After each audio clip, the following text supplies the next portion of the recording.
So in the last section, we wrote a unit test around this ngOnInit method.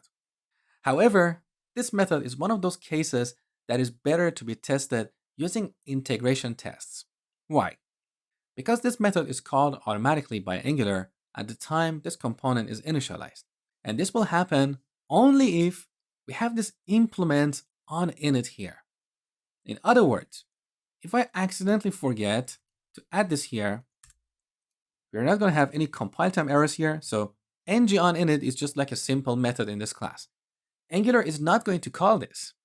So our unit test may pass, but the component is not going to work. So we need to write an integration test for this method. And in that integration test, we need to get a reference to our dependency, this service. And then we need to change the implementation of getToDo's method. So let's go to our spec file. So this component should load to-dos from the server. Now here we need to get a reference to that service dependency. How do we do that? There are two ways. First, I'm going to show you the simpler way. We can get it from the test bed. So testbed.get. And here we add to-do service. And this will provide a reference to a service that is injected in our component. Now this works if you have provided that dependency at the module level. So in our application, we have this app module or perhaps many other modules. And we register our dependencies at the module level in this providers array here. Now, when you provide a dependency here, Angular is going to create only a single instance of that dependency at the module level. So if we have 5 components and all of them are using this service, there is only one instance of that service in the memory. We call this a singleton. Now, this approach is fine for most of the scenarios out there. However, you may have a scenario where you may prefer to have a separate instance of that service or that dependency, whatever that is, per component. In that case, instead of registering that dependency at the module level, you would register it at the component level. So in this case, we could go to to-dos component and in the component metadata, add the providers here. Now these providers are specific to this component. So if we have multiple instances of this component on one page, each instance will have its own dependencies.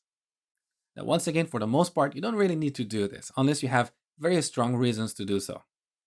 Now, in these situations, you cannot get that dependency from the testbed because this only returns the dependencies that are registered at the module level. Now, to get a dependency from a component directly, we need to use fixture.debugelement.injector.get. And here we add to the service. Now you can see this approach is a little bit more verbose. It's too noisy. So let's delete it and use the test bed. So here's our service. Now, similar to what you learned in the last section, we need to change the implementation of getToDo's method using a spy. So spy on service getToDo's and return value. Now here we need an observable.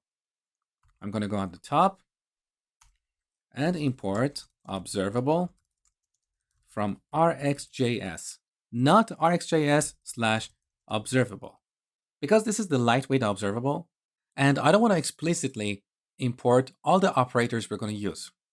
For the production application, it makes a difference because that's an optimization technique.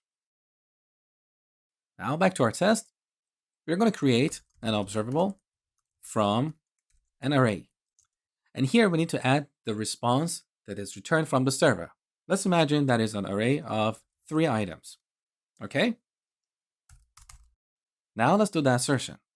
So we expect component.todos.length to be 3.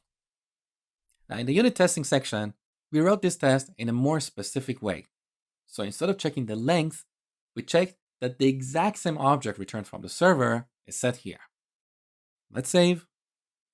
Back in the terminal, our test failed. Expected 0 to be 3. What's going on here? The reason this happens is because of this line of code here. that is automatically generated when we create a component using Angular CLI. So after we create a component, when we call detect changes, Angular calls ng-on-init. At this point, our service is already called, and it's too late to change the implementation of getToDo's method to return a hard-coded array. So we need to delete this line here.